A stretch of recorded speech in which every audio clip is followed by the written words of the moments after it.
నన్ను మొత్తం సెట్లో ఎప్పుడు బోన్లో నిల్చోబెట్టలేదు, బయటే నిల్చోబెట్టారు. సో నేను చాలా ఎక్సైటెడ్ ఉన్నా ఇక్కడ నిల్చొని మాట్లాడడానికి. So first of all thank you అందరికీ వచ్చినందుకు. ఈ 2 ఎపిసోడ్స్ చూసి మీకు ఇంకా క్యూరియాసిటీ వచ్చింది అనుకుంటున్నా. స్క్రిప్ట్ ఫస్ట్ టైం చూసినప్పుడు నాకు కూడా చాలా క్యూరియాసిటీ వచ్చింది. ఒక సస్పెన్స్ మూవీ ఆర్ సిరీస్ చూసినప్పుడు మనం జనరలీ మన థియరీస్ ఫామ్ చేసుకుంటాం. ఇలా అవ్వచ్చు, ఇది అవ్వచ్చు, వీళ్ళు విలన్ అవ్వచ్చు, వీళ్ళు విక్టిమ్ అవ్వచ్చు అని.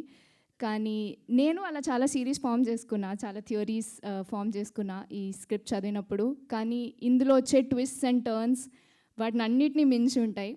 I did not see it coming and you will also not see it coming. నేను చాలా ఎంజాయ్ చేశాను ఈ సెట్లో వర్క్ చేయడం. నేను ముఖేష్ సార్ అండ్ శ్రీకాంత్ సార్తో వర్క్ చేస్తున్నా అన్నప్పుడు ఒక యాక్టింగ్ మాస్టర్ క్లాస్కి రెడీగా ఉండే, చాలా నేర్చుకుంటా అని. బట్ బోనస్గా నాకు మంచి కంపెనీ, చాలా ఫన్ అండ్ గుడ్ టైమ్స్ వచ్చాయి.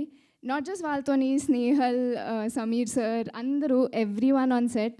మేము చాలా ప్రెషర్లో వర్క్ చేసినా చాలా హాయిగా జాలీగా పనిచేసాము. So it's all very nice. And అంత ప్రెషర్లో కూడా Santosh sir, Surya sir, Raj Kumar sir ఆ స్ట్రెస్ని వీలైనంత వరకు మా వరకు రానికుండా, ఎక్కడ క్వాలిటీలో కాంప్రమైజ్ అవ్వకుండా, స్టోరీలో కాంప్రమైజ్ అవ్వకుండా చాలా హై క్వాలిటీ ప్రోడక్ట్ని తీశారు. అది మీరు ఆల్రెడీ చూశారు. So I'm very happy to be a part of this project. Veda లాంటి ఒక స్ట్రాంగ్ క్యారెక్టర్ని పోర్ట్రే చేయడం నాకు చాలా గర్వంగా ఉంది. ఈ ప్రాజెక్ట్ చేయడానికి సంతోషంగా ఉంది, లక్కీగా అనిపిస్తుంది. అవన్నీ కాకుండా I'm very proud to be a part of objection my lord. And ఇంత మీనింగ్ఫుల్, ఇంత ఒక మంచి మెసేజ్ ఇచ్చే, ఒక మంచి పాయింట్ ఉన్న సిరీస్ నేను చూసి చాలా రోజులైంది, నేను చేసి చాలా రోజులైంది. So I'm very very proud to be a part of this. I hope you like it. Thank you Ananya గారు.